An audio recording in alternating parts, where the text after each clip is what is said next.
আজকে দুপুরে মেয়ে বৃষ্টি দেখে বলতেছে বিরিয়ানি রান্না করে দাও। তো বিরিয়ানি রান্না করার জন্য মুরগি আগে ভিজিয়ে রাখছিলাম, তারপরে গ্যাসে আসার পরে রান্নাটা বসাই দিছি। প্রথমে পেঁয়াজটা ভেজে নিলাম। আর আজকে রাঁধুনি মুরগির বিরিয়ানির মশলা দিয়ে বিরিয়ানিটা রান্না করব, ফার্মের মুরগি দিয়ে। তারপরে হচ্ছে চালটা ধুয়ে ভিজিয়ে রাখলাম, মুরগিটা একটু আগে পেঁয়াজ আর আদা বাটা দিয়ে ভালো করে ভেজে নিছি, যেহেতু ফার্মের মুরগি। তারপরে লবণ দিয়ে দিলাম। আর এভাবে রান্না করলে ঝটপট হয়ে যায়। আমি টক দই আর হচ্ছে একটু 1-2 চামচ মরিচ বাটা দিয়ে দিলাম। মরিচ বাটা দিয়ে একটু কষানোর পরে এখন আমি কিন্তু রাঁধুনি মশলাটা দিইনি, বিরিয়ানির মশলাটা।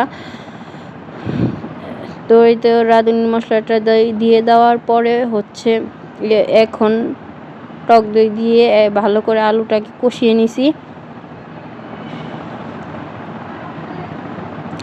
সাথে কাঁচা মরিচ আর হচ্ছে যা যা প্রয়োজন সব কিছু দিয়ে দিছি। তার এখন হলো ভালো করে এটাকে কষাবো। আর এই কষানোর মধ্যে মুরগিটা একদম সিদ্ধ হয়ে গেছে।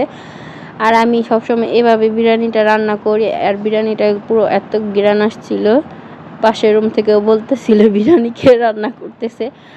তো তারপরে আমি চালটা দিয়ে দিলাম। আর আমি আর ঘরে বিরিয়ানি একদমই কেউ বেশি পছন্দ করে না, আমার মেয়ে আর ছেলে যেটুক খায়। ছেলে তো মাংসটুক খাবে আর মেয়ে খাবে অল্প কয়টা, খেয়েই বলবে আর খাবো না। তবুও যেহেতু আবদার, আর বাইরের কিনাটাও খেতে চায় না, কারণ বাইরের মুরগিতে 1 পিস থাকবে, ও তো মুরগি বেশি করে খাবে। আর ঘরে রান্নালে তো আমরা একটু মুরগির মাংস বেশি করে দিয়ে রান্না করি, তো ওইটাই বেশি করে মুরগি খেতে পারি। তো এখন আমি চালটা একটু ভেজে নিয়ে দিয়ে দিলাম হচ্ছে গরম পানি। যেই কাপ দিয়ে আমি চালটা মেপেছিলাম সেই কাপ দিয়ে পানিটা দিয়ে দিলাম। তো আমার বিরিয়ানিটা রান্না করতে 25 মিনিটই হয়ে গেছে, যেহেতু গ্যাস আসছে আজকে বিকেলে 3টের পরে গ্যাস চলে আসছে। তো আমি যে বিরিয়ানিটা হয়ে গেছে। আর এখানে দেখা গেতেছিল গরম গরম থাকায় যে বিরিয়ানিটা হয়তো লেটকা হয়েছে, না বিরিয়ানিটা লেটকা হয়নি, নরম হয়নি, বিরিয়ানিটা শক্তই আছে। মায়ে তো এই গরম গরমই ওনাকে দিতে হবে, এক্ষুনি দাও, ওনার আর তো সইতেছে না। তারপরে বললাম যে আমরা 1টার মধ্যে নিয়ে আমরা 3 জন খেয়ে নিই, চলো। বললো ঠিক আছে। ওরা তো 3 জনের নিছি ঠিকই, ভাই বোন শুধু মুরগির মাংসগুলো বেছে বেছে খাইছে, আর মেয়ে 2-3 নোকমা পোলাও খাইছে।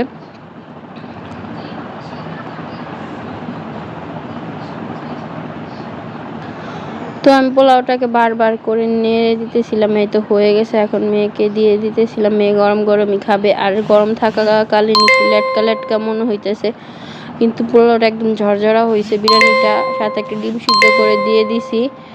ডিম সিদ্ধ এই তো 3 মাইজি একটা বোলের মধ্যে নিয়ে বসছি খেতে, কিন্তু এতগুলো কেউ খেতে পারিনি। মেয়ে আর ছেলে মাংসগুলো খেয়ে ফেলছে বসে বসে, আর আমি চালগুলো একটু কোনো মতো খেয়ে রেখে দিছি।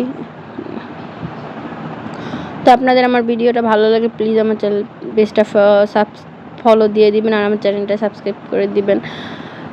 তো আল্লাহ হাফেজ।